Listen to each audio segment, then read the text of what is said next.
ನನಗೆ ಗೊತ್ತಿರೋ ಹಾಗೆ ಸೌತ್ ಇಂಡಿಯಾದಲ್ಲಿ ಅತಿ ಹೆಚ್ಚು ಫ್ಯಾನ್ಸ್ಗಳನ್ನು ಹೊಂದಿರೋ ಆ್ಯಕ್ಟರ್ಸ್ಗಳಲ್ಲಿ ದಳಪತಿ ವಿಜಯ್ ಅವರೇ ಫಸ್ಟಿಗೆ ಬರ್ತಾರೆ. ಆದರೆ ಇವಾಗ ಅವರು ಫಿಲ್ಮ್ ಇಂಡಸ್ಟ್ರಿಯನ್ನು ಬಿಟ್ಟು ಪಾಲಿಟಿಕ್ಸ್ಗೆ ಎಂಟ್ರಿ ಆಗಿರೋದ್ರಿಂದ ಅವರ ಫ್ಯಾನ್ಸ್ಗಳಿಗೆ ತುಂಬಾ ಡಿಸಪಾಯಿಂಟ್ ಆಗಿದೆ. ಯಾಕಂದರೆ ಮುಂದೆ ಅವರ ಸಿನಿಮಾಗಳನ್ನು ನೋಡೋಕ್ಕಾಗೋದಿಲ್ಲ ಅಂತ. ಸೊ ಅದಕ್ಕೋಸ್ಕರ ವಿಜಯ್ ದಳಪತಿ ಅವರ ಕೆರಿಯರ್ನಲ್ಲಿ ಬಂದಿರೋಂಥ 5 ಬೆಸ್ಟ್ ಸಿನಿಮಾಗಳನ್ನು ಈ ವಿಡಿಯೋದಲ್ಲಿ ನೋಡ್ಕೊಂಬರೋಣ. ಆ್ಯಂಡ್ ಈ ಲಿಸ್ಟ್ನಲ್ಲಿ ಹೇಳೋ ಸಿನಿಮಾಗಳಲ್ಲಿ ಎಲ್ಲ ಸಿನಿಮಾಗಳು ಸಹ ಕನ್ನಡ ಭಾಷೆಯಲ್ಲೇ ನೋಡೋಕೆ ಸಿಗ್ತವೆ. ಸೊ ಹಾಗಾದರೆ ಬನ್ನಿ, let's begin to the video. Number 1, Leo. ಈ ಸಿನಿಮಾ ರಿಲೀಸ್ ಟೈಮ್ನಲ್ಲಿ ಇದಕ್ಕೆ ಇದ್ದಂಥ ಹೈಪ್ ಮಾತ್ರ ಅಂತಿಂಥದ್ದಲ್ಲ. ವಿಜಯ್ ಅವರ ಕೆರಿಯರ್ನ ಪೀಕ್ ಸಿನಿಮಾ. ಅದರಲ್ಲೂ ಈ ಸಿನಿಮಾ ಪಾರ್ಟ್ ಆಫ್ LCU ಆಗಿರೋದ್ರಿಂದ ಈ ಸಿನಿಮಾಗೆ ಹೈಪ್ ಅನ್ನೋದು ತುಂಬಾ ಜಾಸ್ತಿ ಇತ್ತು. ಆದರೆ ಈ ಸಿನಿಮಾ ರಿಲೀಸ್ ಆದಮೇಲೆ ಹೈಪ್ನ ರೀಚ್ ಆಗಿಲ್ಲ ಅಂದರೂ ಕಲೆಕ್ಷನ್ ವೈಸಲ್ಲಿ ಧೂಳೆ ಬಿಡಿಸ್ಬಿಟ್ಟಿತ್ತು. ಇನ್ನು ಇದರ ಸ್ಟೋರಿ ವಿಷಯಕ್ಕೆ ಬರೋದಾದರೆ, ಸಿನಿಮಾದಲ್ಲಿ ಪಾರ್ಥಿವನ್ ಎಂಬ ಒಂದು ಕ್ಯಾರೆಕ್ಟರ್ ಇರುತ್ತೆ. ಇವನೊಬ್ಬ ಫ್ಯಾಮಿಲಿ ಮ್ಯಾನ್ ಆಗಿರ್ತಾನೆ. ಇವನು ಹಿಮಾಚಲ್ ಪ್ರದೇಶದಲ್ಲಿ ಒಂದು ಕಫೆ ನಡೆಸ್ಕೊಂಡು ಆರಾಮಾಗಿ ಫ್ಯಾಮಿಲಿ ಜೊತೆ ಲೈಫ್ನ ಲೀಡ್ ಮಾಡ್ತಾ ಇರ್ತಾನೆ. ಹೀಗಿರುವಾಗ ಇವನ ಕಫೆಯಲ್ಲಿ ನಡೆಯೋ ಒಂದು ಇನ್ಸಿಡೆಂಟ್ನಿಂದ ಒಂದು ಗ್ಯಾಂಗ್ ವಿರುದ್ಧ ನಿಲ್ಲೋ ಪರಿಸ್ಥಿತಿ ಬರುತ್ತೆ. ಸೊ ಆ ಗ್ಯಾಂಗ್ ಯಾವುದು, ಆ ಗ್ಯಾಂಗಿಗೂ ಇವನಿಗಿರೋ ಸಂಬಂಧ ಆದರೂ ಏನು, ಕೊನೆಗೆ ಈ ಪ್ರಾಬ್ಲಮಿಂದ ಅವನು ಹೊರಗೆ ಬರ್ತಾನೋ ಇಲ್ವೋ ಅನ್ನೋದನ್ನು ನೀವು ಸಿನಿಮಾ ನೋಡೇ ತಿಳ್ಕೊಬೇಕು. ಈ ಸಿನಿಮಾನ ದಳಪತಿ ಫ್ಯಾನ್ಸ್ಗಳಂತೂ ನೋಡದೇ ಇರೋಕ್ಕೆ ಸಾಧ್ಯನೇ ಇಲ್ಲ ಅಂತೀನಿ. ಬಿಕಾಸ್ ಆಫ್ ಈ ಸಿನಿಮಾ ಮಾಡಿದಂಥ ಹೈಪ್ ಅನ್ನೋದು ಆ ರೇಂಜಿಗಿತ್ತು.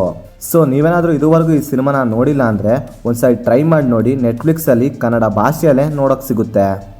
Number 2, Master. ಈ ಸಿನಿಮಾನು ಕೂಡ ವಿಜಯ್ ಅವರ ಕೆರಿಯರ್ನ ಇನ್ನೊಂದು ಬೆಸ್ಟ್ ಸಿನಿಮಾ.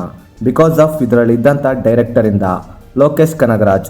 ಇವರು ಸಿನಿಮಾನೇ ಅಲ್ಲ, ಸಿನಿಮಾದಲ್ಲಿರುವಂಥ ವಿಜಯ್ ಅವರ ಕ್ಯಾರೆಕ್ಟರ್ ಆಗಿರ್ಬೋದು, ಅವರ ಲುಕ್ ಆಗಿರ್ಬೋದು, ಸ್ಟೈಲ್ ಆಗಿರ್ಬೋದು ತುಂಬ ಡಿಫ್ರೆಂಟ್ ಆಗಿ ತೋರಿಸಿದ್ರು. ಆದ್ದರಿಂದ ಸಿನಿಮಾ ರಿಲೀಸ್ ಟೈಮಲ್ಲಿ ಒಂದು ಸೆನ್ಸೇಷನ್ನ ಕ್ರಿಯೇಟ್ ಮಾಡಿತ್ತು. ಸೊ ಈ ಸಿನಿಮಾದ ಸ್ಟೋರಿ ಏನು ಅಂದರೆ, ಸಿನಿಮಾದಲ್ಲಿ ರಿಮೈಂಡ್ ಹೋಮ್ಗಳಿಂದ ಆಗ್ತಾನೆ ರಿಲೀಸ್ ಆಗಿರೋ ಮಕ್ಕಳು ಮತ್ತೆ ಅವರು ಕ್ರೈಮ್ ಕೇಸಲ್ಲಿ ಭಾಗಿಯಾಗಿ ಅವರೇ ಅಪ್ರೂವ್ ಆಗ್ತಿರೋದನ್ನ ನೋಡಿ ಗೌರ್ಮೆಂಟ್ಗೆ ರಿಮೈಂಡ್ ಹೋಮ್ಗೆ ಒಬ್ಬ ಮಾಸ್ಟರ್ ಬೇಕು ಅಂತ ಒಂದು ಪತ್ರ ಬರೀತಾರೆ. ಸೊ ಮುಂದೆ ಗೌರ್ಮೆಂಟ್ ಅವರು ಆ ರಿಮೈಂಡ್ ಹೋಮ್ಗೆ ಮಾಸ್ಟರ್ ಆಗಿ ನಮ್ಮ ಹೀರೋನ ಕಳಿಸ್ತಾರೆ. ಸೊ ಮುಂದೆ ವಿಜಯ್ ಅವರು ಆ ರಿಮೈಂಡ್ ಹೋಮ್ಗೆ ಮಾಸ್ಟರ್ ಆಗಿ ಬಂದ ನಂತರ ಅವರು ಏನೆಲ್ಲ ಅಲ್ಲಿ ಚೇಂಜಸ್ ಮಾಡ್ತಾರೆ, ಇದರಿಂದಾಗಿ ಅವನಿಗೆ ಏನೆಲ್ಲ ಪ್ರಾಬ್ಲಮ್ ಬರುತ್ತೆ ಅನ್ನೋದನ್ನು ನೀವು ಸಿನಿಮಾ ನೋಡೇ ತಿಳ್ಕೊಬೇಕು. ಆ್ಯಕ್ಚುಲಿ ಈ ಸಿನಿಮಾನ ಯಾಕೆ ನೋಡಬೇಕು ಗೊತ್ತಾ, ಈ ಸಿನಿಮಾದಲ್ಲಿರುವಂಥ ಸಾಂಗ್ಸ್ಗಳಾಗಿರ್ಬೋದು, BGMಸ್ಗಳಾಗಿರ್ಬೋದು, ಸಿನಿಮಾ ನೋಡುವಾಗ ಕೊಡೋ ಎಕ್ಸ್ಪೀರಿಯನ್ಸ್ ಮಾತ್ರ ಸೈಕ್ ಆಗಿರುತ್ತೆ. ಅದರಲ್ಲೂ ಮೇಯ್ನಾಗಿ ವಿಜಯ್ ಹಾಗೆ ವಿಜಯ ನಡುವೆ ಬರುವಂಥ ಕ್ಲಾಶ್ ಮಾತ್ರ ಸಿನಿಮಾದಲ್ಲಿ ಸೈಕ್ ಆಗಿರುತ್ತೆ. ಸೊ ನೀವೇನಾದರೂ ಇದುವರೆಗೂ ಈ ಸಿನಿಮಾನ ನೋಡಿಲ್ಲ ಅಂದರೆ ಅಮೆಝಾನ್ ಪ್ರೈಮ್ನಲ್ಲಿ ನೋಡೋಕ್ಕೆ ಸಿಗುತ್ತೆ, ಒಂದ್ಸರಿ ಟ್ರೈ ಮಾಡಿ ನೋಡಿ. ನಂಬರ್ 3, ಬಿಗಿಲ್. ಈ ಸಿನಿಮಾ ರಿಲೀಸ್ ಆಗೋ ಟೈಮ್ನಲ್ಲಿ ನಾನಿನ್ನು ಹೈಸ್ಕೂಲಲ್ಲೇ ಇದ್ದೆ. ಆದರೆ ಈ ಸಿನಿಮಾ ಬಗ್ಗೆ ನಮ್ಮ ಫ್ರೆಂಡ್ಸ್ ಜೊತೆ ತುಂಬಾ ಡಿಸ್ಕಸ್ ಮಾಡ್ತಿದ್ವಿ. ಆ ರೇಂಜ್ಗೆ ಸೆನ್ಸೇಷನ್ನ ಕ್ರಿಯೇಟ್ ಮಾಡಿತ್ತು ಆ ಟೈಮ್ನಲ್ಲಿ. ಏನಿಲ್ಲ ಅಂದರೂ ನಾನು ಈ ಸಿನಿಮಾನ 10 ಟೈಮ್ಸ್ ಆದರೂ ನೋಡಿದ್ದೀನಿ. ಸೊ ಅಷ್ಟರ ಮಟ್ಟಿಗೆ ಈ ಸಿನಿಮಾ ನನಗೆ ಇಷ್ಟ ಆಗಿತ್ತು. ಇನ್ನು ಇದರ ಸ್ಟೋರಿ ವಿಷಯಕ್ಕೆ ಬರೋದಾದರೆ, ಸಿನಿಮಾದ ಹೀರೋ ಒಬ್ಬ ಫುಟ್ಬಾಲ್ ಪ್ಲೇಯರ್ ಆಗಿರ್ತಾನೆ.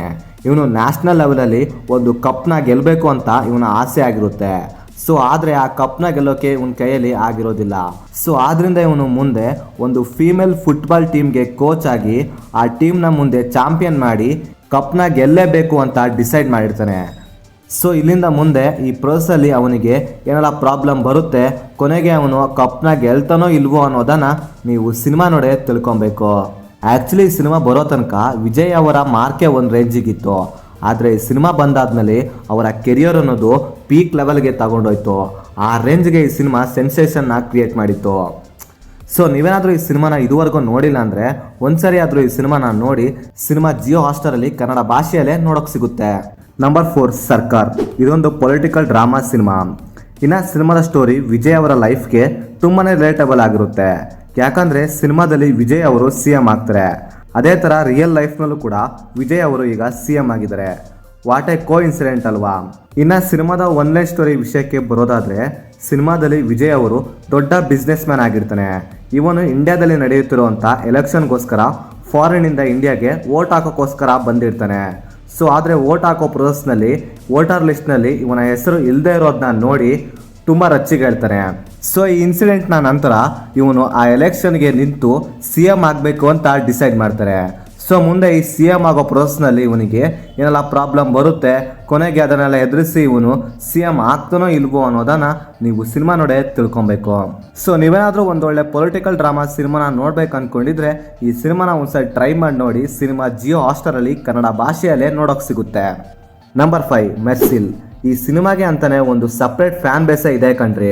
ಯಾಕಂದರೆ ಸಿನಿಮಾದಲ್ಲಿ ವಿಜಯ್ ಅವರು ಟ್ರಿಬಲ್ ರೋಲಲ್ಲಿ ಆ್ಯಕ್ಟ್ ಮಾಡಿದ್ದಾರೆ. ಅದಲ್ಲದೆ ಈ ಸಿನಿಮಾ ತುಂಬ ಸಾರಿ ರಿಲೀಸ್ ಆಗಿ ಸಕ್ಸಸ್ ಕೂಡ ಕಂಡಿದೆ. ಇನ್ನು ಸಿನಿಮಾದ ಒನ್ಲೈನ್ ಸ್ಟೋರಿ ವಿಷಯಕ್ಕೆ ಬರೋದಾದರೆ ಸಿನಿಮಾದಲ್ಲಿ ಮಾರನ್ ಒಬ್ಬ ವೈದ್ಯಕೀಯ ವ್ಯಕ್ತಿಯಾಗಿರ್ತಾನೆ, ಹಾಗೆ ಇನ್ನೊಬ್ಬ ಮೆಟ್ರಿ ಒಬ್ಬ ಜಾದೂಗರನಾಗಿರ್ತಾನೆ.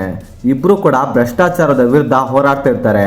ಹೀಗಿರುವಾಗ ಇಬ್ಬರು ಕೂಡ ಒಂದು ಇನ್ಸಿಡೆಂಟ್ನಿಂದ ಮೀಟ್ ಆಗಿ ಇಬ್ಬರು ಕೂಡ ಅಣ್ಣ ತಮ್ಮ ಅಂತ ಗೊತ್ತಾಗುತ್ತೆ. ಸೊ ಮುಂದೆ ಇವರಿಬ್ಬರು ತಮ್ಮ ಫ್ಯಾಮಿಲಿಗೆ ಆದ ಅನ್ಯಾಯದ ವಿರುದ್ಧ ಹೇಗೆಲ್ಲ ಹೋರಾಡ್ತಾರೆ, ಅವರ ಫ್ಯಾಮಿಲಿಗೆ ಅನ್ಯಾಯ ಮಾಡಿದ ವ್ಯಕ್ತಿಯ ವಿರುದ್ಧ ಹೇಗೆಲ್ಲ ರಿವೆಂಜ್ ತಾಣ್ತಾರೆ ಅನ್ನೋದೇ ಸಿನಿಮಾ. ಸೊ ನಿಜವಾಗ್ಲೂ ಹೇಳ್ತೀನಿ, ನೀವೇನು ಈ ಸಿನಿಮಾನ ನೋಡಿಲ್ಲ ಅಂದರೆ ಒಂದ್ಸರಿ ಟ್ರೈ ಮಾಡಿ ನೋಡಿ. ಸಿನಿಮಾ ಮಾತ್ರ ಸೈಕ್ ಆಗಿದೆ.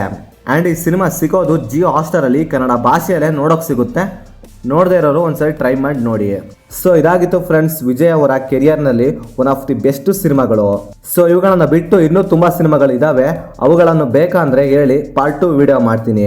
ಸೊ ಈಗ ಹೇಳಿರುವಂಥ ಸಿನಿಮಾಗಳಲ್ಲಿ ಎಲ್ಲ ಸಿನಿಮಾನು ಕೂಡ ಕನ್ನಡ ಭಾಷೆಯಲ್ಲೇ ನೋಡೋಕೆ ಸಿಗ್ತವೆ. ನೋಡದೇ ಇರೋರು ಕವರ್ ಮಾಡಿಬಿಡಿ. ಸೊ ಇದಾಗಿತ್ತು ಫ್ರೆಂಡ್ಸ್ ಈ ವಿಡಿಯೋ.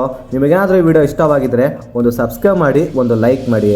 ನೀವು ಮಾಡೋವಂಥ ಸಬ್ಸ್ಕ್ರೈಬ್ ನಾವು ಇನ್ನಷ್ಟು ಒಳ್ಳೊಳ್ಳೆ ವಿಡಿಯೋ ಮಾಡೋಕ್ಕೆ ಒಂದು ಮೋಟಿವೇಶನ್ ಅಂತ ಸಿಗುತ್ತೆ. ಸೊ ನೋಡಿ ಏನು ಮಾಡ್ತೀರಂತ ಎಲ್ಲ ನಿಮ್ಮ ಕೈಲೇ ಇದೆ. ಸೊ ಮತ್ತೆ ಸಿಗುವ. Bye friends.